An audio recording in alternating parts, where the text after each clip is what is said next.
பிதாவாகிய தேவனை ஆராதிப்பதற்கு கூடி வந்திருக்கிற என் அன்பான சகோதர சகோதரிகள் எல்லோருக்கும் கர்த்தராகிய இயேசு கிறிஸ்துவின் இனிய நாமத்தில் வணக்கத்தை தெரிவித்துக் கொள்கிறேன். மெய்யான தேவனாகிய தம்மை கர்த்தராகிய இயேசு கிறிஸ்துவின் மூலமாக ஆராதிக்கணும் என்பது தேவனுடைய சித்தம். அதே போல் நாமும் கூட கர்த்தராகிய இயேசு கிறிஸ்துவின் மூலமாக ஆவிக்குரிய பலிகளை நாம் செலுத்த வேண்டும் என்று பரிசுத்த ஆவியானவர் நமக்கு கட்டளையிடுகிறார் பரிசுத்தவான்களின் மூலமாக. அதே போல் இன்னைக்கு நாம் பாடலை பாடினோம், தேவனுடைய வசனத்தை நாம் படித்தோம். நம்முடைய விசுவாசத்தை சரிபார்த்து கொள்வதற்காக நாம் தேவனுடைய வசனத்தை சிறிது நேரம் நாம் தியானிப்போம். விசுவாசம் என்பது ஒரே விதமாக ஒரே விசுவாசத்துக்குள்ள நாம் வந்திருந்தாலும் கூட விசுவாசம் என்பது அவரவர்களுக்கு தகுந்த ரீதியாக இருக்கும். விசுவாசம் ஒன்று தான், ஆனால் அதனுடைய மெஷர்மெண்ட் வந்துட்டு அவரவர்கள் பெற்றுக்கொண்ட வசனத்தின் மூலமாக தேவனை குறித்த பயம் பக்தியின் மூலமாக அவரவர்கள் பெற்றுக்கொண்ட விசுவாசம் அவரவர்களுக்கு இருக்கும். சிலருக்கு கொஞ்சமாக இருக்கும், சிலருக்கு அதே ஒன்றுதான் விசுவாசம். தேவன் ஒருவர், கர்த்தர் ஒருவர் அப்படின்ற நம்பிக்கை தான். ஆனால் அந்த விசுவாசத்தில் வந்துட்டு அந்த பரிமாணம் இருக்கும். சில பேருக்கு குறைவாக இருக்கும், சில பேருக்கு உயர்வாக இருக்கும். உயர்வானவர்கள் குறைவான விசுவாசம் உள்ளவர்களை உயர்வான விசுவாசத்துக்கு வரணும் அப்படின்ட்டு என்ன செய்கிறாங்கன்னா முயற்சி செய்கிறாங்க. இப்போ உயர்வான விசுவாசத்தை வைத்தவர்கள் குறைவான விசுவாசம் உள்ளவர்களோட என்ன செய்யணும், அந்த மெஷருக்குள்ள என்ன செய்யணும், வரணும். இப்போ அப்போஸ்தலர்கள் இருக்காங்க, சபையார் இருக்காங்க. அப்போஸ்தலர்களுக்கு இருந்த விசுவாசம் ஒன்றுதான், ஒரே தேவன் என்ற நம்பிக்கை எல்லோருக்குமே இருக்குது. ஆனால் அவர்களுக்குள்ள இருக்கிற விசுவாசம் சபையாருக்கு இல்லை.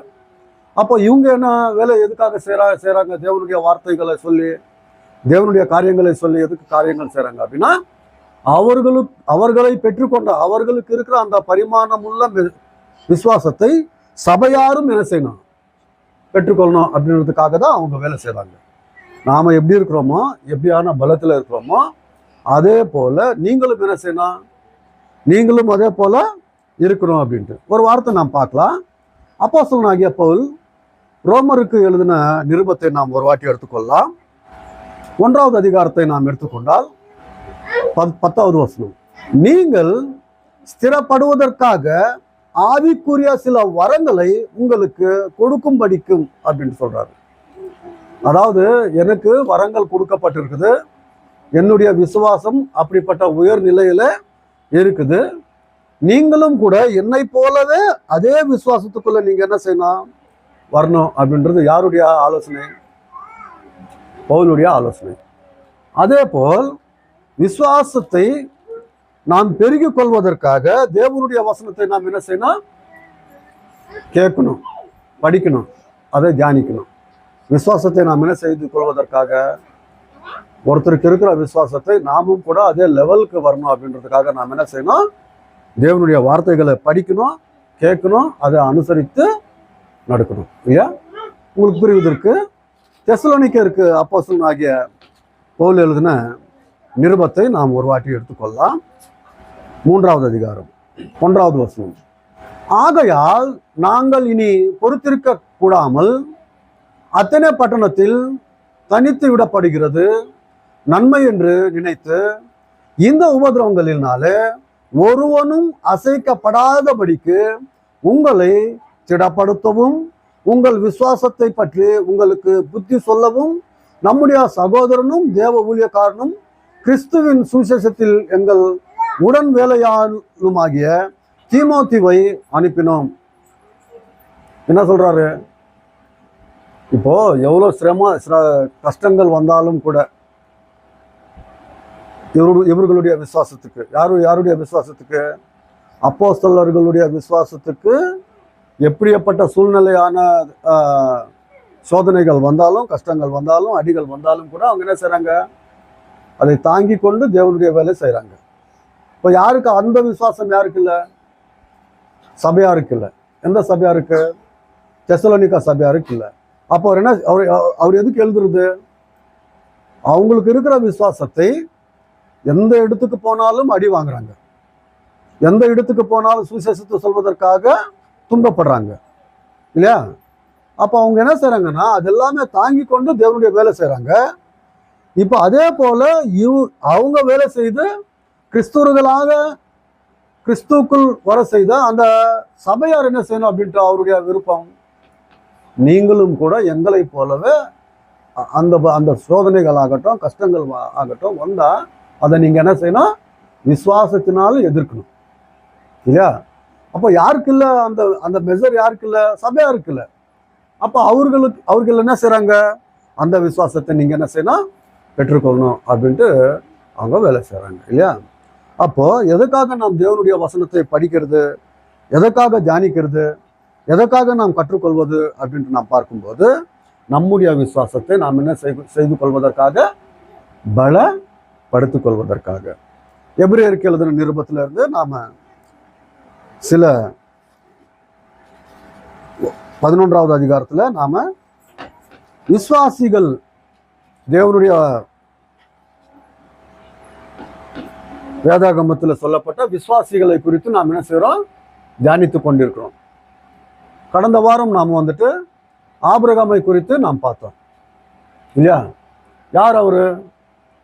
அவர் யாரு? ஷேம் என்கிற நோவாவுடைய குடும்பத்திலிருந்து வந்த ஷேம், ஹாம், ஆப்பேத் என்கிற 3 பிள்ளைகள் இருந்து ஷேமுடைய சந்ததியில வருகிற ஒரு மனுஷன். யாரு? ஆபிரகாம். எப்படி உண்மையான தேவனை விட்டு விலகி போனாங்களோ நமக்கு தெரியாது. ஊர் என்கிற கல்தியா என்ற பட்டணத்துல விக்கிர ஆராதனை செய்கிற ஒரு குடும்பத்துல அவர் இருந்தார் இல்லையா? அவருடைய மனதை பார்த்த தேவன் என்ன செய்தாரு? அவரை அழைத்தார். நான் உன்னை ஆசீர்வதிக்கிறேன், நீ வா அப்படின்ட்டு என்ன செய்தாரு? அழைத்தார் இல்லையா? ஒரு பட்டணம், ஒரு நாடை நான் உனக்கு என்ன செய்றேன்? நான் கொடுக்க போறேன். உன்னுடைய சந்ததி என்ன செய்யும்? பூமி எங்கும் ஆசீர்வதிக்கப்படும் அப்படின்ட்டு அவரை என்ன செய்தாரு? ஆசீர்வதித்தார். ஒரு விசுவாசி என்கிற மனுஷன் எப்படி வாழணும், எப்படி வாழக்கூடாது என்பதற்கு ஒரு உதாரணமாக தேவன் நமக்கு ஆபிரகாமை குறித்து என்ன செய்திருக்கிறாருன்னா சொல்லியிருக்கார். அவர் எப்படிப்பட்டவராக இருந்தாரா? ஒரு வாட்டி 8வது வசனம், 11வது அதிகாரம் 8வது வசனத்தை நாம் படிப்போம். விசுவாசத்தினாலே ஆபிரகாம் தான் சுதந்திரமாக பெறப்போகிற இடத்திற்கு போகும்படி அழைக்கப்பட்ட போது கீழ்ப்படிந்து தான் போகும் இடம் இன்னதென்று அறியாமல் புறப்பட்டு போனான். காண்பது விசுவாசம் அல்ல, காணாததுதான் விசுவாசம் அப்படின்ட்டு நாம் பார்க்குறோம் இல்லையா? அப்போ ஆபிரகாம் வந்துட்டு நம்பிக்கையில, தேவன் சொன்ன வார்த்தையில நம்பிக்கை வைத்து என்ன செய்தாரு? அந்த அவர் இருக்கிற தன்னுடைய குடும்பத்தை விட்டு, சொந்தக்காரங்களை விட்டு இல்லையா, என்ன செய்தாரு? பந்துக்களை விட்டு என்ன செய்தாருன்னா தேவன் காண்பிக்கிற நாட்டுக்கு அவர் திரும்புவார். வரும்போது வந்த மனுஷன் எப்படியாப்பட்டவர் அப்படின்றது நாம் சிறிது நேரம் நாம பார்க்கலாம். ஆதியாகமம் புஸ்தகத்தை நாம ஒரு வாட்டி எடுத்துக்கொள்ளலாம். வரும்போது இவர் மட்டும் வரல. யாரு? ஆபிரகாம் மட்டும் வரல. யார் வந்தாங்க அவரோட கூட அப்படின்னு நாம் பார்க்கும்போது அவருடனே கூட வந்தவர் யார் அப்படின்னா தன்னுடைய மனைவி சாராள், அப்புறமா தன்னுடைய தம்பியுடைய மகன் லோத்துனுடைய ஃபேமிலி இவரோட கூட வராங்க இல்லையா? லோத்துனுடைய மனைவி, பிள்ளைகள், ஆபிரகாம் கூட வராங்க. ஏன் வராங்க? எதுக்காக வராங்க அப்படின்னா அப்பா இறந்து போனாரு, லோத்துனுடைய அப்பா இறந்துட்டாரு. அதனால தந்தை இல்லாத ஒரு பிள்ளையை இவரு தந்தையாக என்ன செய்றாரு? கொண்டு தன்னோட கூட தேவன் கூப்பிட்டுருக்காரு, என் கூட வா அப்படின்னு சொல்லிட்டு கூப்பிட்டுன்னு வராரு. ஒரு வாட்டி நாம ஆதியாகமம் புஸ்தகத்தை நாம் எடுத்துக்கொண்டு 11வது அதிகாரத்தை நாம் எடுத்துக்கொள்வோம். 11வது அதிகாரம் 27வது வசனம். தெராகுனுடைய வம்ச வரலாறு. தெராகு யார் அப்படின்னா ஆபிரகாமுடைய தந்தை. தெராகுனுடைய வம்ச வரலாறு. தெராகு ஆபிராம், நாகோர், ஆரான் என்பவர்களை பெற்றான். எத்தனை பிள்ளைங்க? தெராகுக்கு 3 பிள்ளைகள் இல்லையா? யார் யாரு?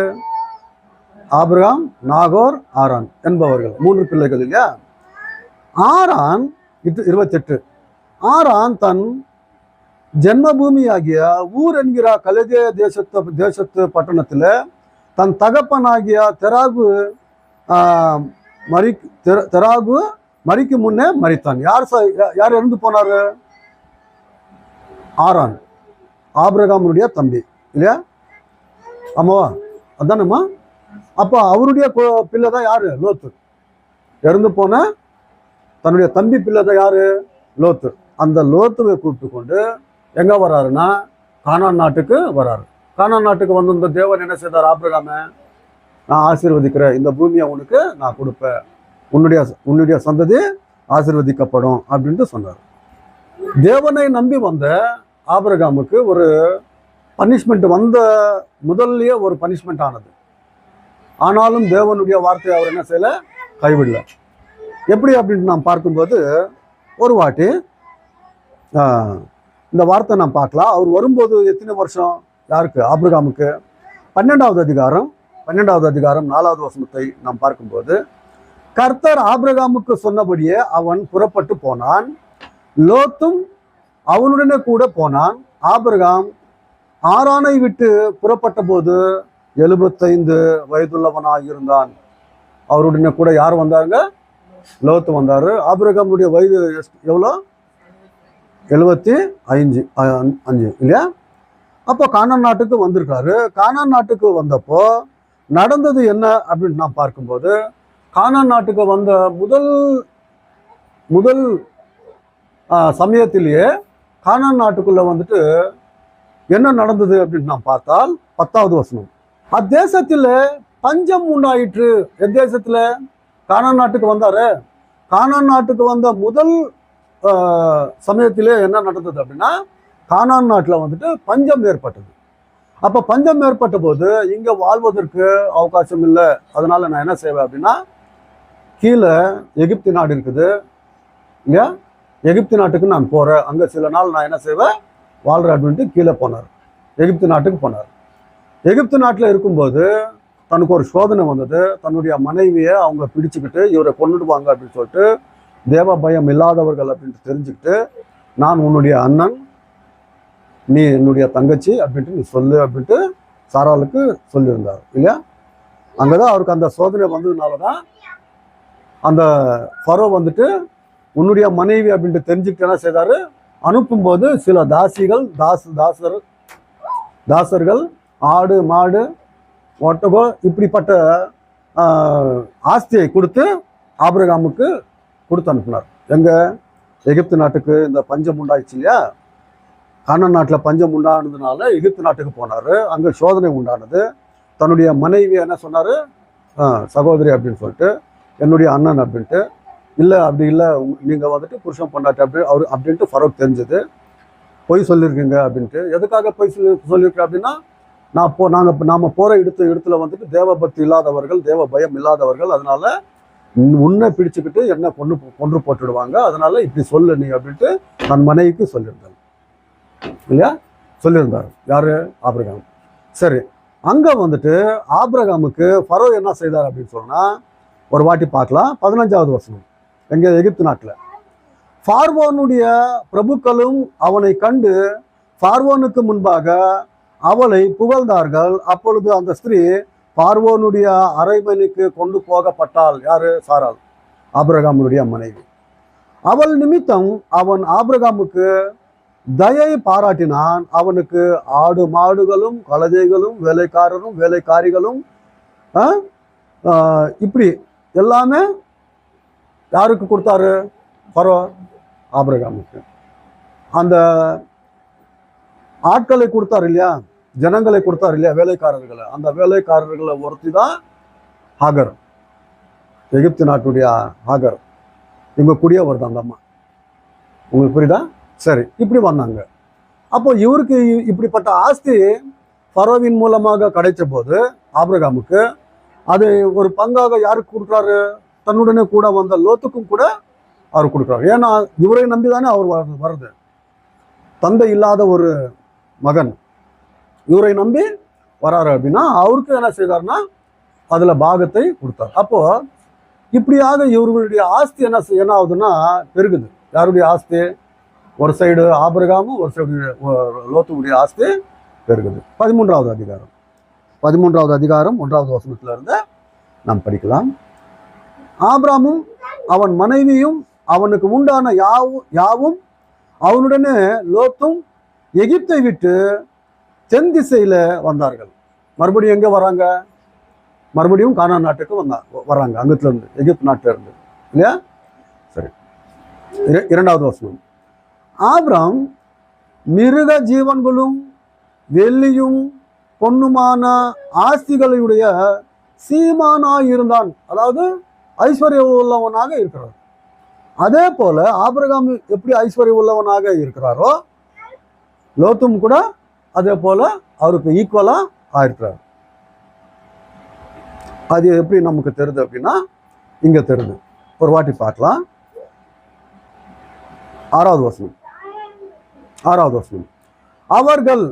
அவர்கள் அப்படின்னா ஆபிரகாம் லோத்து. அவர்கள் ஒருமித்து கூடியிருக்க அந்த பூமி அவர்களை தாங்க கூடாது இருந்தது. அதாவது ஒரே இடத்துல அவங்க வாழ்றதுக்கு ஆகல. ஆடு மாடுகள் ஒட்டுக்கங்கள் ஆட்கள் எல்லாமே பிரயாணத்தை செய்றாங்க இல்லையா? அவங்க ஒரே இடத்துல வந்துட்டு அவருடைய ஆஸ்தி இவருடைய ஆஸ்தி வச்சுக்கொண்டு வாழ்றதுக்கு ஆகல அவங்களுக்கு அந்த இடத்துல. அப்ப என்ன நடந்ததா? 7வது வசனம். ஆபிரகாமுடைய மந்தை மேய்ப்பாருக்கும் லோத்துடைய மந்தை மேய்ப்பாருக்கும் வாக்குவாதம் உண்டாயிற்று. யார் யாருக்கு? இவர்களுடைய ஆட்களுக்கும் அவருடைய ஆட்களுக்கும் என்ன நடந்தது? வாக்குவாதம், அதாவது சண்டை நடந்து கொண்டிருக்குது. இப்போ விசுவாசியாக இருந்த ஆபிரகாமை தேவன் அழைத்தார். கானான் நாடு நான் கொடுக்குறேன் அப்படின்னு சொல்லிட்டு, நீ என்னுடனே கூட வா அப்படின்னு சொல்லிட்டு தன் மனைவியையும் தன் தம்பியுடைய பிள்ளையான லோத்தையும் லோத்து குடும்பத்தை கொண்டு வந்தாரு. இப்போ ஆஸ்தி பெருகிச்சு 2 பேருக்குமே. இப்போ இப்படிப்பட்ட சூழ்நிலை இருக்கும்போது வாக்குவாதம் இவருடைய ஆட்களுக்கும் அவருடைய ஆட்களுக்கும் வாக்குவாதம் நடந்த போது, இவர் வயதுல பெரியவர், அவர் வயசுல வந்துட்டு சிறியவர். இப்போ தண்டிக்கிறதுக்கு யாருக்கு அதிகாரம் இருக்குது? ஆபிரகாமுக்கு இருக்குது. நான் உன்னை கூப்பிட்டுக்கிட்டு கல்தே ஊர்ல நாட்டுல இருந்து நான் உன்னை கூப்பிட்டு வந்தேன், என் பின்னாடி வா அப்படின்னு சொல்லிட்டு. இங்க வந்திருந்தோ நீ கூட என்னை போலவே நீ ஆஸ்தி உள்ளவனாக ஆயிட்ட இல்லையா? அப்போ நான் சொன்னது போல நீ என்ன செய், கேட்கணும். ரொம்ப ஆயிடுச்சு உன்னுடைய ஆட்களுக்கு ரொம்ப தான் அப்படின்ட்டு என்ன செய்யறதுக்கு வாய்ப்புண்டு. பேசி அவரை டவுன் பண்ணிட்டு இல்லாதவனாக செய்வதற்கும் கூட வாய்ப்புண்டு. யாருக்கு? ஆபிரகாமுக்கு. ஆனா விசுவாசிகளுக்கு பிதா அப்படின்றதுக்கு எதுக்கு அவரை கூப்பிடணும் நாம அப்படின்னா, அவருடைய குணாதிசயங்கள் அப்படிப்பட்டது. யாருடைய குணாதிசயங்கள்? ஆபிரகாமுடைய குணாதிசயங்கள் அப்படிப்பட்டது. எப்படியாப்பட்டது அப்படின்னா, அவர் கூப்பிட்டு, யாரை கூப்பிட்டு? லோத்துவை கூப்பிட்டு இப்படி சொல்றாரு. 8வது வசனத்தை நான் பார்க்கும்போது, ஆபிரகாம் லோத்தை நோக்கி, எனக்கும் உனக்கும் என் மேய்ப்பருக்கும் உன் மேய்ப்பருக்கும் வாக்குவாதம் வேண்டாம். நாம் சகோதரர். அதாவது என் தம்பியனுடைய பையன் நீ. நான் என்ன செய்யக்கூடாது? உனக்கு கேடு செய்யக்கூடாது. நாம சகோதரர். நீ என்ன செய், நான் சொன்னது போல செய். அதாவது இவர் வந்துட்டு நஷ்டப்பட்டாலும் பரவாயில்ல, அவன் லாபத்தை அடையணும். யாரு? லோத்து. என் கூட நீ லாபத்தை அடையக்கூடாது, நான் தான் லாபத்தை அடையணும். உங்க ஆட்கள் வந்துட்டு எங்க ஆட்கள் மேல என்ன சண்டைக்கு வராங்க அப்படின்னு சொல்லிட்டு இவர் என்ன செய்யல, அவரை துக்கப்படுத்தல. நாம சண்டை போடக்கூடாது. எங்கிட்டிலிருந்தோ தேவன் அழைத்த போது நாம இங்க வாழ்ந்து கொண்டிருக்கிறோம். ஆஸ்தி பெருகிச்சு, சண்டை போடக்கூடாது அப்படின்ட்டு என்ன சொல்றாரு? சண்டை வேண்டாம் அப்படின்னு சொல்லிட்டு இப்படியாக சொல்றாரு. பார்க்கலாம் அந்த வார்த்தையை. 9வது வசனம். இந்த தேசம் எல்லாம் உனக்கு முன் இருக்கிறது அல்லவா? நீ என்னை விட்டு பிரிந்து போகலாம். நீ இடதுபுறம் போனால் நான் வலதுபுறம் போகிறேன், நீ வலதுபுறம் போனால் நான் இடதுபுறம் போகிறேன் என்று அவர்கிட்ட சொல்றாரு. உனக்கு ஆஸ்தி ஜாஸ்தி ஆயிடுச்சு, நீ போயிடு. நீ உன் குடும்பம் உன் ஆஸ்தி எல்லாமே எடுத்துக்கிட்டு நீ போ அப்படின்ட்டு சொல்றாரு. அப்போ இவர் போகும் இடத்தை, யாரு? லோத்து போகிற இடத்தை அவரே செலக்ட் செய்யறாரு. எப்படி என்ன மாதிரியான செலக்ட் செய்யறாரு அப்படின்னா, ஒரு வாட்டி பார்க்கலாம். 10வது வசனம். அப்பொழுது லோத்து தன் கண்களை ஏறெடுத்து பார்த்து யோர்தான் நதிக்கு அருகான சமபூமி முழுவதும் நீர்வளம் பெருந்தினதா இருக்க கண்டான். அதாவது நீராவரி பிரதேசம், தண்ணி இருக்கிற பிரதேசம். தண்ணி இருக்கிற இடத்துல வந்துட்டு மனுஷன் வாழணும். தண்ணி இருந்தாதான் மனுஷனுக்கு வாழ்வு இல்லையா? அப்போ இவர் பார்த்தாரு, வேற இடத்து பார்க்கும்போது தண்ணி இருக்கிற இடத்த பார்க்குறாரு. யாரு? லோத்து இல்லையா? பார்த்து எப்படி இருந்ததா 10வது வசனத்துல சொல்லப்படுது அந்த வசனம். கர்த்தர் சோதோமையும் கோமோராவையும் அழிக்கும் முன்னே சோவாருக்கு வழி மட்டும் அது கர்த்தருடைய தோட்டத்தை போலவும் எகிப்து தேசத்தை போலவும் இருந்ததாம். கர்த்தருடைய தோட்டத்தை போலவும் அப்படின்ட்டு பார்க்கும்போது ஏதேன் தோட்டம் எப்படியாக இருந்ததோ முன்னதாக அப்படிப்பட்ட இடமாக இருக்குதா லோத்து பார்க்கும்போது ஒரு இடம். ஏது? சோதோம் கோமோரா என்கிற இடம் பச்சையாக இருக்குது, எல்லாமே தண்ணி இருக்கிற இடமாக இருக்குது, போய் வாழ்வதற்கு நல்ல இடமாக இருக்குது. அப்போ இவர் சொன்னார் இல்லையா, நீ இடத்துக்கு போன இடம் பக்கம் போனா நான் வலது பக்கம் நான் போறேன் அப்படின்ட்டு இவர் சொன்னார் இல்லையா? யாரு? ஆபிரகாமா. அதனால இவரே செலக்ட் செய்யறாரு, தேசத்தை பார்த்து நாடை பார்த்து அந்த இடத்துக்கு நான் என்ன செய்வேன், போவேன் அப்படின்ட்டு. இப்போ இவர் என்ன சொல்லிருக்கலாம்? ஆபிரகாம் என்ன சொல்லு, நான் கூப்பிட்டு வந்தா நீ நல்ல இடம் எடுத்துக்கிறியா, நீ நல்ல இடத்துக்கு நீ போகணும் அப்படின்ட்டு சொல்றியா? நான் போற வேணாண்ணா, தண்ணி இருக்கிற இடத்துக்கு நல்லா வாழலாம் அங்க. நீ வேணாண்ணா இங்கே எடாரி. அது எடாரி அப்படின்னா இந்த வனாந்திரம். இப்போ கூட அதுதானே இருக்கிறது. அந்த அரபு நாட்டை சுற்றி இருக்கிற நாடு எல்லாமே தண்ணி இல்லை, வெறும் கடல் தான். கடல் தண்ணியாக அவங்க என்ன செய்கிறாங்க, பியூரிஃபை செஞ்சுட்டு குடிக்கிறதுக்கும் இதெல்லாம் செய்கிறாங்க. இப்போ கூட அதுதான், மழை வராது அங்கே ஜாஸ்தி, அப்படிப்பட்ட நாடு. அதனால இவர் என்ன செய்தாரு, ஆமாம் நீ அதை எடுத்துக்கிறியா, நீ அங்கேயே போ, அங்கேயே நல்லபடியாக வாங்க. யாருக்கு அவகாசத்தை கொடுத்தாரு? லோத்துக்கு. ஏன் அப்படின்னா ஒரு விசுவாசிகளுக்கு பிதா யாரு? ஆபிரகாம். ஒரு விசுவாசி வந்துட்டு தன்னைத்தானே தாழ்த்து கொண்டு மற்றவனுக்கு என்ன செய்வான் அப்படின்னா மேலானதை செய்வான், தான் நஷ்டப்பட்டாலும் கூட. அப்படிப்பட்ட விசுவாசி யாரு? ஆபிரகாம். இப்போ சோதோம் கோமோரா என்கிற பட்டணத்தை பார்த்தாரு, அந்த இடத்துக்கு நான் போறேன் அப்படின்ட்டு போயிட்டாரு. யாரு? லோத்துனுடைய ஃபேமிலி அங்கே போனது. ஆனால் அந்த இடத்துக்கு போகும்போது மேல் நோட்டத்துக்கு மட்டும் எப்படி இருக்குது அப்படின்னா தண்ணி இருக்கிற இடம், பச்சையாக இருக்கிற இடம். ஆனால் அந்த நாட்டுக்குள்ள வாழ்ந்து கொண்டிருக்கிற ஜனங்கள் எப்படிப்பட்டவங்க அப்படின்னா அக்கிரமம் செய்தவர்கள், பாவம் செய்து கொண்டிருக்கிற ஜனங்கள். யாருக்கு முன்பாக? தேவனுக்கு முன்பாக பாவியான ஜனங்கள் இருக்கிற ஒரு இடம். எது? சோதோம் கோமோரா. அப்படிப்பட்ட நாட்டுக்கு இவரே செலக்ட் செஞ்சுக்கிட்டு இவர் என்ன செய்யறாரு, போறாரு இல்லையா? சரி, அப்படி போயிட்டாரு. அப்படி போயிட்டு அங்க வாழ்ந்து கொண்டிருக்கிற சமயத்துல லோத்துனுடைய குடும்பத்தை சில அரசர்கள் என்ன செய்தாங்கன்னா, அங்க சுத்தி இருக்கிற சில நாடுகளுடைய அரசர்களுக்கு வந்துட்டு சண்டை வந்தது. ஒரு 4 அரசர்களுக்கும் ஒரு 5 அரசர்களுக்கு என்னானது சண்டை வந்தது. இவங்க என்ன செய்தாங்கன்னா சிலரை வந்துட்டு அரசர்களை கொண்டு போட்டு பிடிச்சிட்டு அந்த சோதோம் கோமோரா நாட்டுக்குள்ள இருக்கிற ஜனங்களையும் என்ன செய்தாங்கன்னா சரியாக கொண்டு போயிட்டாங்க. அது வந்துட்டு 14வது அதிகாரத்துல நீங்க படிக்கலாம், ஒரு வாட்டி நாம் பார்க்கலாம். ஆதியாகமம் 14வது அதிகாரத்தை நாம் படிக்கும்போது இவர்களுடைய பெயர்கள் ஜாஸ்தி இருக்கும். அந்த சைடு வந்துட்டு 4 அரசர்களுடைய பேரு, இந்த சைடு வந்துட்டு 5 அரசர்களுடைய பேரு 1வது வசனத்திலிருந்து 6வது வசனம் வரைக்கும் இருக்கும். 6வது வசனம் வரைக்கும் இருக்கும். அப்போ இவங்க என்ன செய்தாங்கன்னா லோத்துனுடைய குடும்பத்தை என்ன செய்தாங்கன்னா பிடிச்சிட்டு போனாங்க. 12வது வசனத்தை பார்த்துடலாம். 14வது அதிகாரம் 12வது வசனம். ஆபிரகாமின் சகோதரனுடைய குமாரனாகிய லோத்து சொதோமிலே குடியிருந்தபடியால் அவனையும் அவன் பொருள்களையும் கொண்டு போய்விட்டார்கள். யாரு? அந்த அரசர்கள் எல்லாமே லூட்டி செஞ்சு கொண்டு போயிட்டாங்க. இப்போ இப்படியாக கொண்டு போன பிறகு இந்த வார்த்தை வந்துட்டு சோதோம் கோமோரா பட்டணத்துல வாசம் செய்து கொண்டிருக்கிற லோத்துவனுடைய குடும்பத்தை சில அரசர்கள் வந்து லூட்டி செய்து கொண்டு ஜனங்களை பிடித்து போனாங்க, ஆஸ்தியும் கூட கொண்டு போயிருக்காங்க அப்படின்னு சொல்லிட்டு சொன்னாங்க. யார்கிட்ட வந்து? ஆபிரகாம் கிட்ட வந்து அந்த நியூஸ் வருது. 13வது வசனத்தை நாம் படிக்கலாம். தப்பி ஓடின ஒருவன், எங்கிட்ட இருந்து, இந்த சோதோம்ல இருந்து, லோத்துனுடைய குடும்பத்திலிருந்து தப்பி ஓடின ஒருத்தர், தப்பி ஓடிய ஒருவன் எபிரேயனாகிய ஆபிரகாமிடத்தில் வந்து அதை அறிவித்தான். எதை அறிவித்தான்? உன்னுடைய தம்பியுடைய குடும்பத்தை என்ன செய்றாங்க, பிடிச்சு போய்க்கிறாங்க அப்படின்னு சொல்லிட்டு. ஆபிரகாம் தன்னோட உடன்படிக்கை செய்திருந்த மனிதராகிய எஸ்கோலுக்கும் ஆனேருக்கும் சகோதரனாகிய மம்ரே என்னும் எமோரனுடைய சமபூமியில அப்பொழுது குடியிருந்தான். ஒருத்தர் வந்துட்டு ஓடி வந்துட்டு ஆபிரகாம் கிட்ட சொல்றாரு, என்னாட்டு, உன்னுடைய தம்பி குடும்பத்தை கொண்டு போயிட்டாங்க, ஆஸ்தி எல்லாமே பிடிச்சிட்டு போயிட்டாங்க அப்படின்னு சொல்லிட்டு. இப்போ அந்நியாயஸ்தனாக இருந்த ஆபிரகாம் நல்லவனாக இல்லாமல் இருந்தால் என்ன செய்வது, என்ன சொல்றதுக்கு வாய்ப்பு உண்டு? அந்த ஓடி வந்தானே, தப்பித்து ஓடி வந்து சொல்ற மனுஷன்கிட்ட,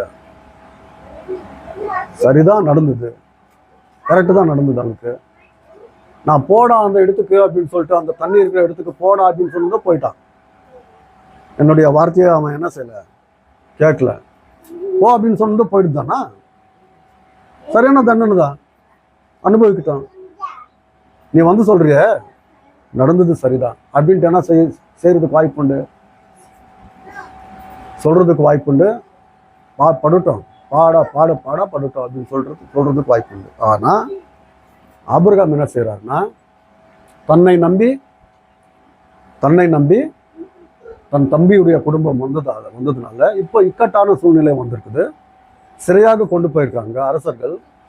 என்ன செய்யறாரு அப்படின்னா, தன் வீட்டிலே ஒரு வாட்டி பார்க்கலாம் அந்த வசனத்தை, 14வது அதிகாரம் 14வது வசனத்தை பார்க்கும்போது, தன் சகோதரன் சிறையாக கொண்டு போகப்பட்டதை ஆபிரகாம் கேள்விப்பட்ட போது அவன் தன் வீட்டில் பிறந்த கைப்படிந்தவர்களாகிய 318 ஆட்களும் ஆயுதம் தரிப்பித்து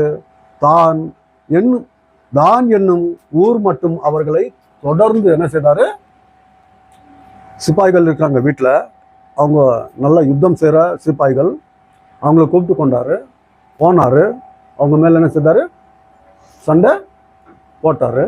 லோத்துடைய குடும்பத்தை என்ன செய்தாரு, கொண்டு. என்ன தெரியுது இதனால? ஆபிரகாமுடைய விசுவாசம். தேவன் எப்படி அவரை நம்பிக்கைசனாக பார்த்தாரோ அதே போல் வாழ்க்கையிலும் கூட என்ன செய்யறாருன்னா, நம்பிக்கையுள்ள மனுஷனாக அவர் என்ன செய்யறாரு, வாழ்க்கை வாழ்ந்து கொண்டிருக்கிறார். விட்டுடல, லோத்துவை விட்டுடல. அவர் என்ன செய்தாருன்னா, போய் சண்டை போட்டு கொண்டு வராரு. சோதோம் கொமோரா என்கிற 2 பட்டணத்துக்குள்ள இருக்கிற ஜனங்கள் எல்லாமே கொண்டு வராரு இல்லையா? அப்போ இன்னொரு நல்ல ஒரு விசுவாசம் எப்படிப்பட்டது, யாருது? ஆபிரகாம்து. பார்க்கலாம். 14வது அதிகாரம் 16வது வசனம். சகல பொருள்களையும் திரும்பி கொண்டு வந்தான். சகல பொருள்களையும் என்ன செய்தாரா, ஆஸ்தி எப்படி பிடிச்சு கொண்டு போனாரோ அது எல்லாமே கொண்டு வந்தார் இல்லையா? தன் சகோதரனாகிய லோத்தையும் அவருடைய பொருள்களையும் ஸ்திரீகளையும் ஜனங்களையும் திருப்பி கொண்டு வந்தான், சண்டை போட்டு யுத்தத்தை செய்து இல்லையா? எப்படிப்பட்ட மனசு இருக்குது, நன்மை செய்கிற ஒரு மனசு இருக்குது. 17வது வசனம். அவன் கெதர்லா கோயமரையும் அவனோடு இருந்த ராஜாக்களையும் முறியடித்து திரும்பி வரும்போது சோதோமின் ராஜா புறப்பட்ட, சோதோம் எங்க லோத்து இருக்கிற இடத்தின் ராஜா, அவர் என்ன செய்யறாரு, சோதோமின் ராஜா புறப்பட்டு ராஜாவின் பள்ளத்தாக்கு என்னும் சாவே பள்ளத்தாக்கு மட்டும் அவனுக்கு எதிர்கொண்டு போனான். யாரே பார்க்கறதுக்கு வராரு, சோதோம் ராஜா யாரை பார்க்கறதுக்கு வராரு, ஆபிரகாம பார்க்கறதுக்கு வராரு. ஏன்னா சண்டை போட்டு எல்லாமே கொண்டு வந்தார் இல்லையா? இவங்களால முடியல, இந்த அரசர்களால முடியல, ஆபிரகாம் செய்தான் அந்த வேலை. அதுக்காக ஆபிரகாம பார்க்கறதுக்கு வந்திருக்காரு. யாரு? அந்த சோதோம் ராஜா. 18வது வசனம். அன்றியும் உன்னதமான தேவனுடைய ஆசரனா இருந்த சாலோமின் ராஜாவாகிய மெல்கிசேதேக்கு அப்பமும் திராட்சரசமும் கொண்டு வந்து, இங்கதான் மெல்கிசேதேக் என்னும் பிரதான ஆசிரியர் குறித்து, மகா ஆசிரியர் குறித்து பிதாக்களின் காலத்தில் இருந்தவர் அப்படின்ட்டு சொல்லப்படுது. இங்கேயும் கூட ஆபிரகாமுடைய விசுவாசம் எப்படியாப்பட்டது அப்படின்ட்டு தெரியுது. எங்க இங்க இவர் வந்துட்டு பத்தாவது கொண்டு வந்ததுல வந்துட்டு கொள்ளையடிச்சு கொண்டு வந்தார் இல்லையா ஆபிரகாம், அதுல 10வது பாகம் பிரதான ஆசிரியர் ஆகிய மெல்கிசேதேக்கு கொடுக்குறார். மெல்கிசேதேக்கு வந்துட்டு ஆபிரகாமுக்கு அப்பத்தையும் திராட்சரசத்தையும் கொடுத்து ஆசீர்வதிக்கிறார் அந்த சந்தர்ப்பத்தில்.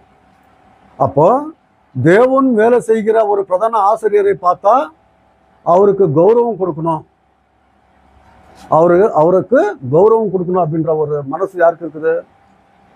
ஆபிரகாமுக்கு இருக்குது இல்லையா? அதே போல் அவரை ஆசீர்வதிக்கிறார். யார? மெல்கிசேதேக்கு வந்துட்டு ஆபிரகாம் என்ன செய்யறாரு? ஆசீர்வதிக்கிறார். உங்களுக்கு புரியுதா? அதாவது 10வது பாகம் கொண்டு வந்ததுல 10வது பாகத்தை அவருக்கு கொடுக்குறாரு. 20வது வசனத்தை நாம் பார்க்கலாம். 20வது வசனம், 14வது அதிகாரம் 20வது வசனம். உன் சத்ருக்களை உன் கையில் ஒப்பு கொடுத்த உன்னதமான தேவனுக்கு ஸ்தோத்திரம் என்று சொன்னான். இவனுக்கு ஆபிரகாம், இவனுக்கு அப்படின்னா ராஜா, இந்த சாலேமின் ராஜா மெல்கிசேதேக்கு ஆசாரியனாக இருக்கிறார் இல்லையா, அவருக்கு. இவனுக்கு ஆபிரகாம் எல்லாவற்றிலும் தசம பாகம் கொடுத்தான். என்ன கொடுத்தாரு? தசம பாகத்தை கொடுக்கிறார். அதாவது தேவனுடைய வேலை செய்கிற ஒரு பிரதான ஆசிரியருக்கு சாலேமின் அரசனாகிய யாரு? மெல்கிசேதேக்கு என்ன செய்யறாரு? தசம பாகத்தை கொடுக்குறாரு. இவர் வந்துட்டு அவருக்கு அப்பத்தையும் திராட்சரசத்தையும் கொடுக்குறாரு. இது வந்துட்டு புதிய ஏற்பாட்டுக்கு சம்பந்தப்பட்டது. இது வந்து புதிய ஏற்பாட்டுக்கு, நீ மெல்கிசேதேக்கை போல நீ பிரதான ஆசிரியாக இருப்ப அப்படின்ட்டு இவரை குறித்து தான் இயேசு கிறிஸ்துக்கு என்ன செய்த வசனம் கம்பேர் செய்து. ஏன்னா மெல்கிசேதேக்கை போல அரசன் யாரு? இயேசு கிறிஸ்து. லேவி கோத்திரத்துல அரசனாக இருக்க முடியாது. லேவி கோத்திரத்தார் வந்துட்டு ஆசாரிய வேலை செய்யணும், ஆனா அரசர்கள் இருக்கக்கூடாது. அரசர்கள் யார் அப்படின்னா யூதா கோத்திரத்தார் தான் அரசர்களாக இருக்கணும். இப்போ லேவி கோத்திரத்தினுடைய நியாயப்பிரமாணம், அதுக்கு சம்பந்தப்பட்ட நியாயப்பிரமாணம் எடுத்து போட்ட பொழுது அரசனாக இருக்கிற இயேசு கிறிஸ்து, யூதா வம்சத்திலிருந்து வந்த அரசனாக இருக்கிற இயேசு கிறிஸ்து லேவி கோத்திரத்துல இல்லாம யூதா கோத்திரத்துல பிறந்த பிரதான ஆசிரியராக ஆயிட்டார். உங்களுக்கு புரியுதா? அதனாலதான் மெல்கிசேதேக்கை போலாக இருக்கிற பிரதான ஆசிரியர் யாரு? இயேசு கிறிஸ்து. அது நாம புரிஞ்சுக்கணும். கம்பேர் செய்றாரு 110வது சங்கீதத்துல நாம் அதை படிக்கிறோம் இல்லையா? சரி, இப்போ தேவனுடைய வேலை செய்பவர்களுக்கு காணிக்கை கொடுப்பதுல ஒரு எபியப்பட்டவர் 10வது தசம் பாகத்தை கொடுக்குறாரு இல்லையா? யாருக்கு? மெல்கிசேதேக்கு. அப்ப தேவனுடைய வேலை செய்கிறவர்களை கனம் செய்கிற ஒரு மனுஷன் அப்படி மனது இருக்குது யாருக்கு? அப்படி. இன்னொரு விஷயத்தை நாம் பார்த்தால் 21வது வசனம், சோதோமின் ராஜா மெல்கிசேதேக் போயிட்டாரு. இப்போ சோதோமினுடைய அரசன் வராரு. வந்து ஆபிரகாமை நோக்கி, ஜனங்களை எனக்கு தாரும், பொருள்களை நீர் எடுத்துக்கொள்ளும் என்றார்.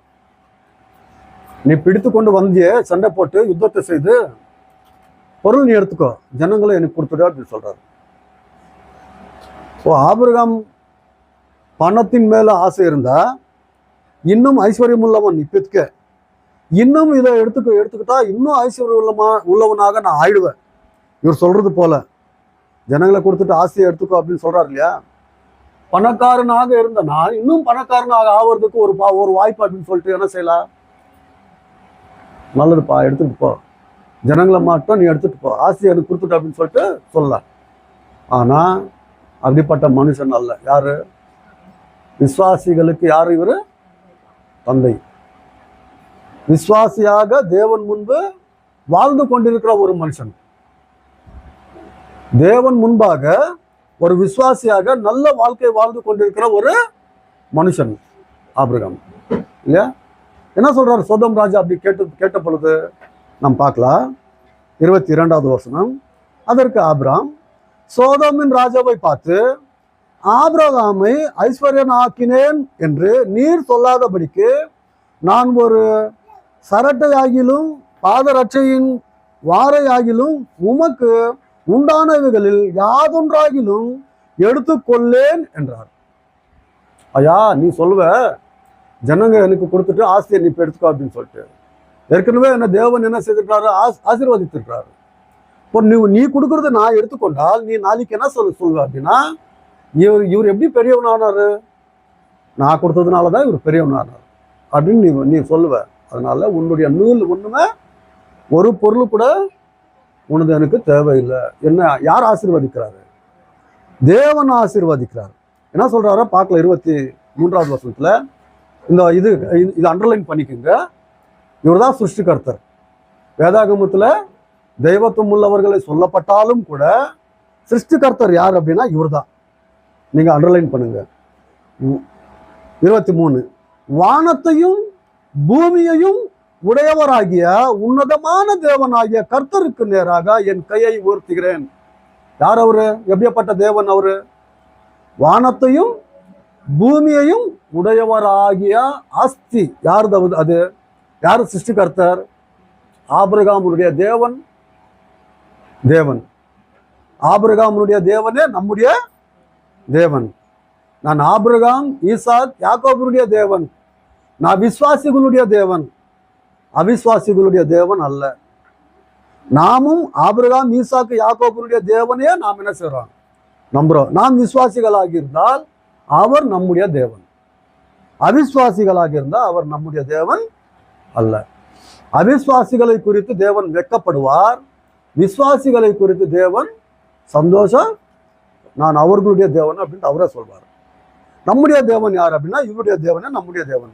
வானத்தையும் பூமியையும் உடையவராகிய உன்னதமான தேவனாகிய கர்த்தருக்கு நேராக என் கையை உயர்த்துகிறேன் அப்படின்ட்டு அவர் கரெக்டா சொல்றாரு. என்னான்ட்டு எல்லாமே நீ எடுத்துக்க, ஜனங்களை கூட நீ எடுத்துக்க. என்ன தேவன் என்ன செய்யறாரு? அது போதும். தேவன் ஆசீர்வாதமே எனக்கு ஆசீர்வாதம். உன்னுடைய நீ எடுத்துக்கோ அப்படின்னு சொல்லிட்டு நான் இது எல்லாமே எடுத்துக்கொண்டா நாளைக்கு நீ என்ன செய்வ? நான் என் மூலமா தான் இவர் ஆசீர்வதிக்கப்பட்டாரு, நான் தான் பெரியவனாக அவனை ஆக்கினேன் அப்படின்னு சொல்லிட்டு நீ சொல்லுவேன். தேவையில்லை. எப்படியாப்பட்ட குணமுள்ளவர் ஆபிரகாம். ஏன் விசுவாசிகளுக்கு ஆபிரகாம் வந்துட்டு ஏதாகிலும் அவருடைய நடைமுறையில வந்துட்டு ஒரு சைடு வந்துட்டு குடும்பத்தை சரி செய்கிறாரு. நம்மளை அழைத்த தேவன் வந்துட்டு உண்மையுள்ள தேவன்.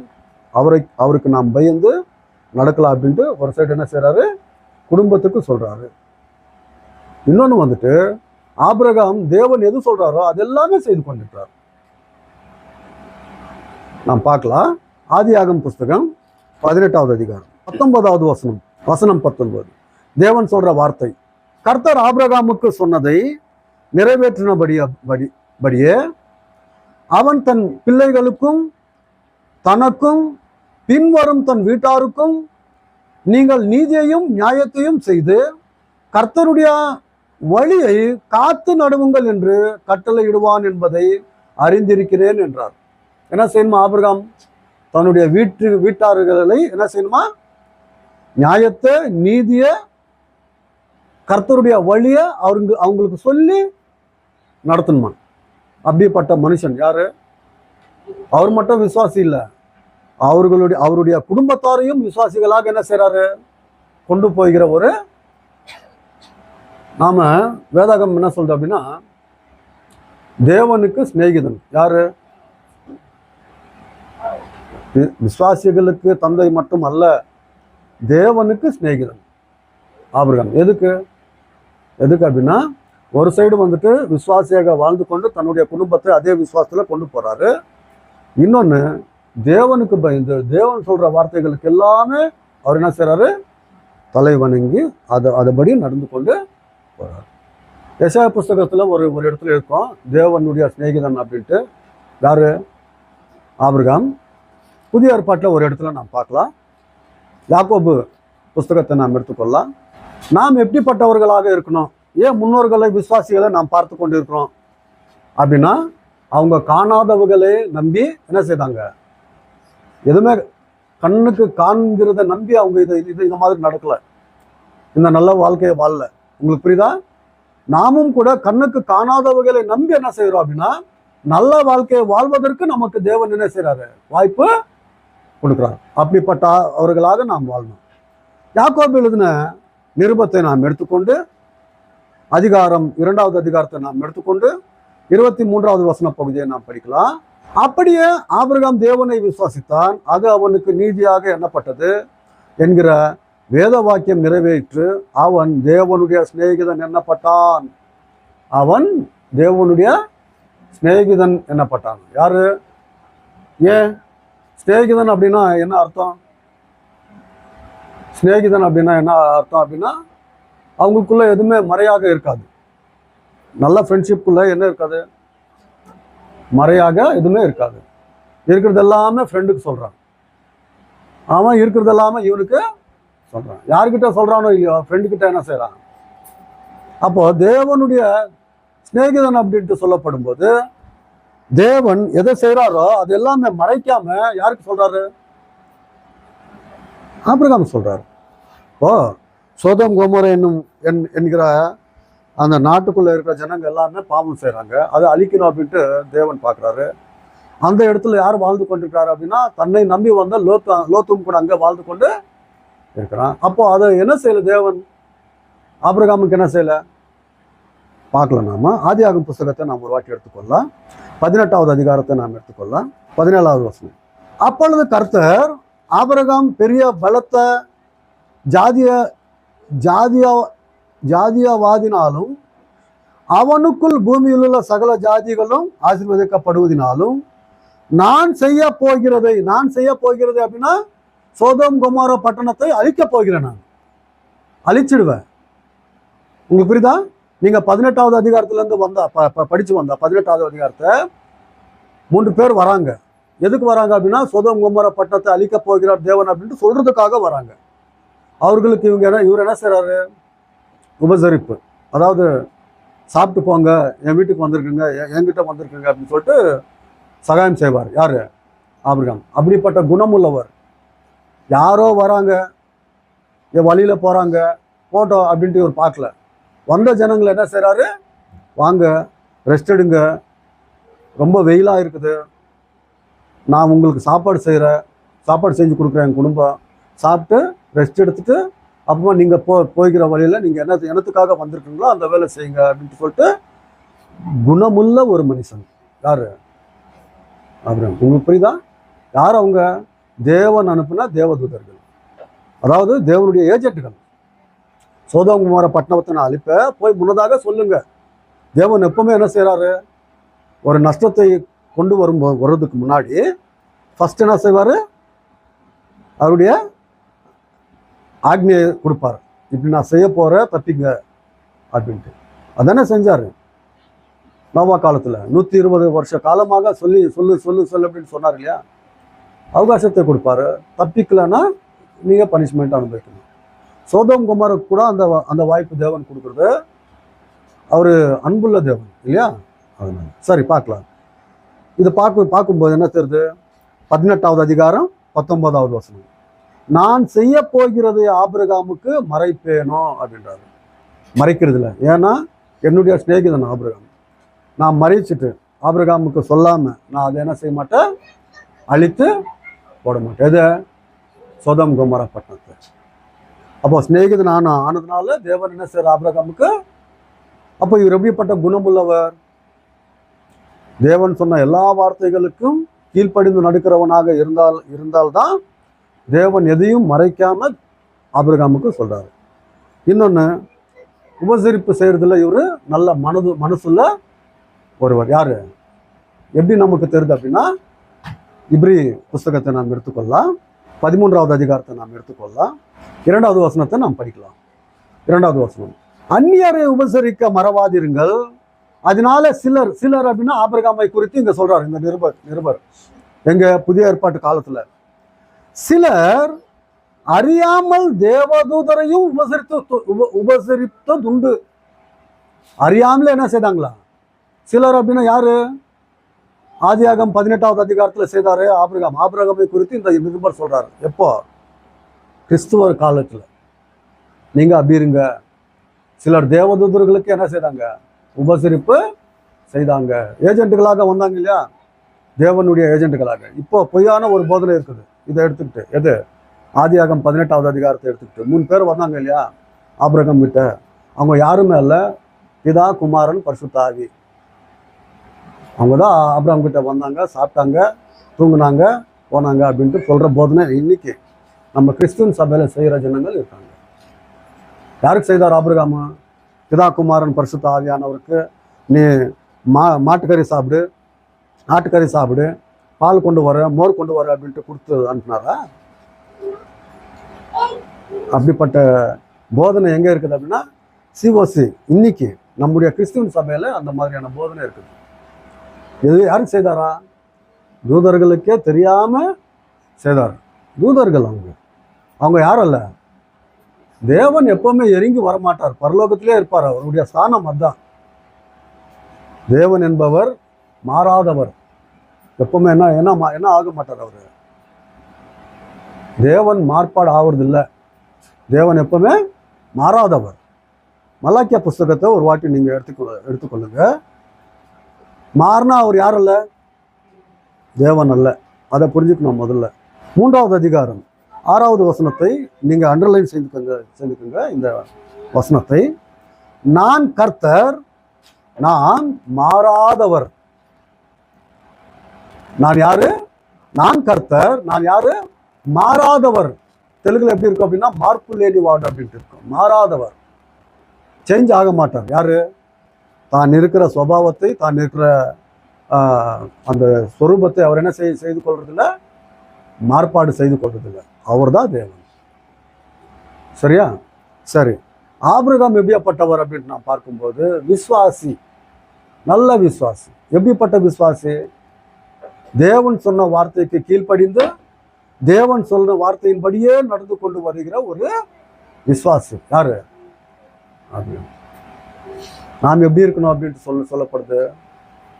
நீங்கள் ஆபிரகாமுடைய பிள்ளைகளானால் ஆபிரகாமுடைய விசுவாசத்தை கடைபிடித்து நடுங்க. ஆபிரகாம் தேவனை விசுவாசித்தான். தேவன் சொன்ன வார்த்தைகளின்படியே அவர் என்ன செய்தாரு? நடந்தாரு. நீங்க அப்படிப்பட்டவர்களாக இருந்தா ஆபிரகாமுடைய விசுவாசத்தை நீங்க என்ன செய்யுங்க? கடைபிடித்து நடுங்க அப்படின்ட்டு வேதாகம் சொல்லுது. அப்போ நாம யாரை பார்க்கணும்? நம்முடைய முன்னோர்களை நாம் என்ன செய்யணும்? பார்க்கணும். அவங்க எப்படி வாழ்ந்தாங்க விசுவாசத்தில். காணாதவர்களை நம்பி என்ன செய்தாங்க? நல்ல வாழ்க்கையை வாழ்ந்தாங்க, அன்புள்ள வாழ்க்கையை வாழ்ந்தாங்க இல்லையா? குடும்பத்துக்காகட்டும், தேவனுக்காகட்டும், பிற ஜாதிகளுக்காகட்டும், அந்நியர்கள். அவர் இருக்கிற நாடு இது தன்னுடைய நாடு அல்லவே. அவருடைய தேசம் வந்துட்டு கல்தேய தேசம், பிதாக்களுடைய தேசம். இது அந்நியருடைய பூமியில வாழ்ந்து கொண்டிருக்கிறாரு. இந்த பூமியை நான் உனக்கு கொடுப்பேன், இந்த சொந்தத்துக்கு கொடுப்பேன் அப்படின்னு தேவன் வாக்குத்தத்தம் பண்ணிட்டாரு. இந்த ஊர்ல இருந்தும் கூட மற்ற சுத்தி இருக்கிற அந்நியர்களுக்கு, புறஜாதிகளுக்கு அவர் எப்படி இருக்காரு? ஆபிரகாம் எப்படி இருக்காரு அப்படின்னா, நீ எங்களுக்கு அரசனாக இருக்கிற அப்படின்னு அவங்க சொல்றாங்க. அரசன் போல நீ உன்னுடைய நடைமுறை இருக்குது அப்படின்னு சொல்றாங்க. சொந்தமாக ஒண்ணுமே இல்லை. யாருக்கு? ஆடு மாடு எல்லாமே இருக்குது இல்லையா? ஆஸ்தி, வெள்ளி, பொன் எல்லாமே இருக்குது. இருந்தாலும் கூட இதெல்லாமே என்னதல்ல. இப்படிப்பட்ட ஆஸ்தி உள்ளவனாக இருந்தாலும் கூட அவர் எப்படிப்பட்ட இடத்துல வாழ்ந்தார் அப்படின்ட்டு வேதாகம் சொல்லுது. பார்க்கலாம். எபிரேயருக்கு எழுதின நிருபம் 11வது அதிகாரத்தை நாம் எடுத்துக்கொள்ளலாம். 9வது வசனம், விசுவாசத்தினாலே அவன் வாக்குத்தத்தம் பண்ணப்பட்ட தேசத்துல பரதேசியாய் போல சஞ்சரித்து. எப்படி? இந்த பூமிக்கு நான் சுதந்திரம், தேவன் எனக்கு நான் தர அப்படின்னு சொல்லிட்டாரு, தர்றாரு. இதுதான் என் சொந்த பூமி. ஆனால் இந்த பூமியில அப்படி எப்படி வாழ்ந்தாரா? கானான் நாட்டில் அவரு பரதேசியை போல சஞ்சரித்து அந்த வாக்கு தத்துவத்திற்கு உடன் சுதந்திரராகிய ஈசாக்கோடும் யாக்கோபோடும் எங்க வாழ்ந்தாரா? கூடாரங்களிலே குடியிருந்தான். டென்ட் போட்டுக்குன்னு வாழ்ந்து இருக்கிறாரு. டென்ட். யாரு? ஆபிரகாம் ஆகட்டும், ஈசாக் ஆகட்டும், யாக்கோப் ஆகட்டும். ஏன் அப்படி ஐஸ்வர்யம் உள்ளவர்கள் இப்படியான வாழ்க்கை என்னத்துக்கு வாழ்றாங்க?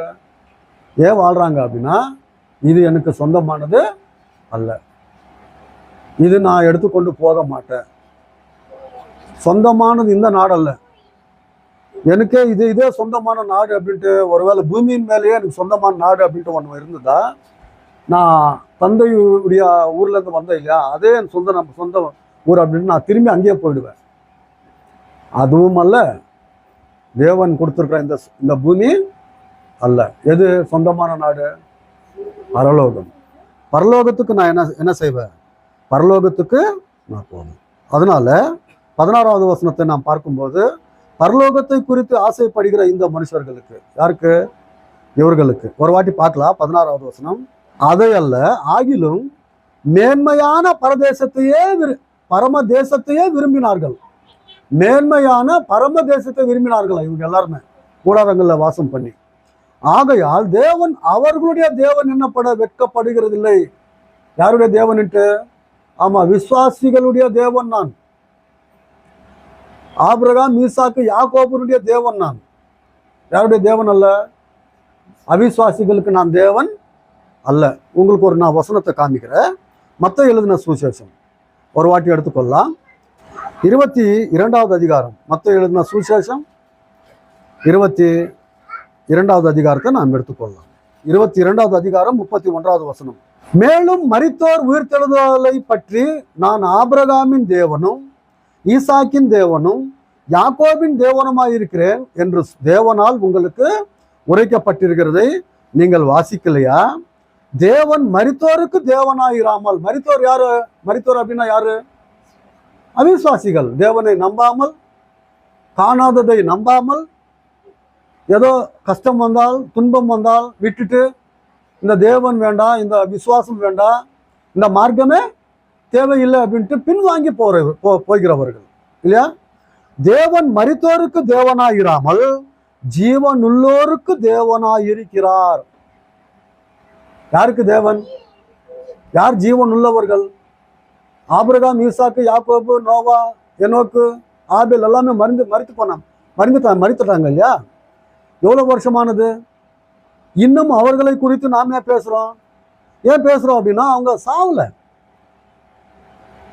மரித்தோர்ல இல்லை, அவங்க ஜீவனுள்ளவர்களுக்குள்ள இருக்கிறாங்க. அவர்களை குறித்து பேசுறதுக்கு நாம, உங்களுக்கு புரியுதா? நாம் எங்க போறதுக்கு? அப்போ அவங்க வாழ்ந்து கொண்டிருக்கிறாங்களா? இப்போ இவங்க எல்லாருமே இன்னும் வாழ்ந்து கொண்டிருக்கிறாங்களா? ஆமா, அந்த இடத்துக்கு நாம் என்ன செய்யணும்? அதனாலதான் எழுதப்பட்டது, விசுவாசிகளை, கிறிஸ்துவர்களை நீங்க பின்வாங்கி என்ன செய்யுங்க? போகாதீங்க. உங்களுக்கு எது வந்தாலும் நீங்க என்ன செய்யுங்க? தக்க பலன் உங்களுடைய விசுவாசத்துக்கு இருக்குது. நீங்க என்ன செய்யுங்க? தேவன் மேல் நம்பிக்கையாக நல்ல வாழ்க்கையை வாழ்ந்து அந்த சன்னிதானத்துக்கு, பிதாக்கள் இருக்கிற சன்னிதானத்துக்கு நீங்க என்ன செய்யுங்க? உங்களுக்கு புரிவதற்காக லூக்கா எழுதின சுவிசேஷம் 20வது அதிகாரம் 36வது வசனம். அவர்கள் இனி மரிக்கவும் மாட்டார்கள். யாரு? விசுவாசிகள் எப்பவுமே என்ன செய்ய மாட்டாங்க? மரிக்கிறது இல்லை, சரீரத்தை விட்டு விடுவாங்க. ஆனா அவங்களுக்கு என்ன இல்லை? மரணம் இல்லை. எந்த மரணம் இல்லை? இரண்டாவது மரணம் இல்லை. அவர்கள் இனி மரிக்க மாட்டார்கள். அவர்கள் உயிர்த்தெழுதலில் பிள்ளைகளானபடியால் தேவதூதருக்கு ஒப்பானவர்களுமாய் தேவனுக்கு பிள்ளையாமாய் இருப்பார்கள். அன்றியும் மரித்தோர் எழுந்திருப்பார்கள் என்பதை மோசேயும் முச்செடியை பற்றிய வாசகத்திலே காண்பித்திருக்கிறார். எப்படி எனில், கர்த்தரை ஆபிரகாமின் தேவன் என்றும் ஈசாக்கின் தேவன் என்றும் யாக்கோபின் தேவன் என்றும் சொல்லியிருக்கிறார். அவர் மரித்தோரின் தேவனாயிராமல் ஜீவனுள்ளோரின் தேவனாயிருக்கிறார். யாருடைய தேவன் அவரு? ஜீவனுள்ளோரின் தேவன். நாம் பார்க்கிற இந்த முன்னோர்கள் எல்லாமே, விசுவாசிகள் எல்லாருமே யாரு? ஜீவனுள்ளவர்கள். நாம் எங்க போனோம் அப்படின்றதுக்காக இந்த வசனங்களை நாம் ஒவ்வொரு வாரமா பார்த்து கொண்டிருக்கிறோம். ஜீவனுள்ளவர்கள் வாழ்ந்து கொண்டிருக்கிறாங்களே பரதேசுல, அந்த இடத்துக்கு போகணும் அப்படின்றதான் நாம கூடுறோம். தேவனுடைய வார்த்தைகளை நாம் தியானிக்கிறோம், படிக்கிறோம். இந்த விசுவாசம் எல்லோருக்குமே இருக்காது. பெற்றுக்கொண்ட விசுவாசத்தை, கைப்பிடித்து கொண்ட விசுவாசத்தை, நம்பின விசுவாசத்தை எது வந்தாலும் விட்டு விடாம என்ன செய்யணும்? எல்லாத்தையும் தேவனுக்கு ஒப்பு கொடுத்து நம்ம என்ன செய்யணும்? தேவனே நீயே பார்த்துக்கோ அப்படின்னு சொல்லிட்டு நம் விசுவாசத்தை விட்டு விடாம நாம் என்ன செய்யணும்? வாழ்க்கையை வாழணும். உங்களுக்கு புரியுதா? ஆபிரகாம் யாரு? விசுவாசி. விசுவாசிகளுக்கு தந்தை. எப்படி வாழ்ந்தாரு? காணாதவைகளை என்ன செய்யறாரு? நம்புறாரு. பரலோகம் தெரியாது, காணாத நாட்டை பார்த்து கொண்டிருக்காரு. ஆனா இது மேல அவருக்கு மனசு இல்லை. காணப்படாத இதன் மேல என்ன இருக்குது? மனசு இருக்குது. அதை நான் சுதந்திரத்துக் கொள்ளணும். இங்க நான் இல்லாதவனாக இருந்தாலும் கூட இல்லாதவனாக கூடாரத்துல நான் என்ன செய்வேன்? வாழ்வேன் அப்படின்ட்டு அந்த மாதிரியான வாழ்க்கை வாழ்ந்தவர் யாரு? இன்னைக்கு கொஞ்சம் எதுனா கொஞ்சம் நல்லபடியாக இருந்தாலும் என்ன செய்கிறாரு, ஜனங்க என்ன செய்கிறாங்க, காலர் தூக்குறதுன்னா அவங்க நடத்த என்ன இல்லையா, எல்லாருமே எப்படி பார்க்குறாங்க, கீழ்த்தனமாக பார்க்குறது என்ன, நாய்க்கு கடையாக என்ன செய்கிறாங்க மனுஷர்கள் பார்க்குறாங்க. அப்படிப்பட்ட சூழ்நிலை மனுஷர்களுக்குள்ள நாம் பார்க்குறோம் இல்லையா. விசுவாசி எப்படிப்பட்டவன், பரலோகத்தை குறித்து ஆலோசனை செய்கிற மனுஷன் இல்லையா. காணாதவை நான் சுதந்திரித்துக் கொள்வேன் அப்படின்ற நம்பிக்கையில் நாம் என்ன செய்யணும், வாழணும். தேவனுடைய சுத்தமானால் விசுவாசி எப்படிப்பட்டவர் அப்படின்ட்டு நாம் பார்க்கலாம். கடைசியாக நான் ஒரு வார்த்தை சொல்லி முடிக்கிறேன்.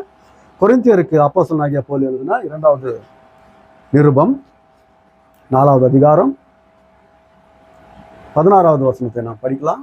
தேவனுடைய சித்தமானால் அடுத்த வாரம் இவரை குறித்து இன்னும் நாம் அதிகமாக பார்க்கலாம். யாரை குறித்து, விசுவாசியான ஆபிரகாமை குறித்து, தேவன் சித்தமானால்.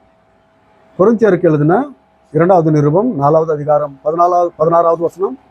ஆனபடியினால நாங்கள் சோர்ந்து போகிறதில்லை, எங்கள் புறம்பான மனுஷனானது அழிந்தும் உள்ளான மனுஷனானது நாளுக்கு நாள் புதிதாக்கப்படுகிறது. உள்ளான மனுஷனை குறித்து தான் விசுவாசம்.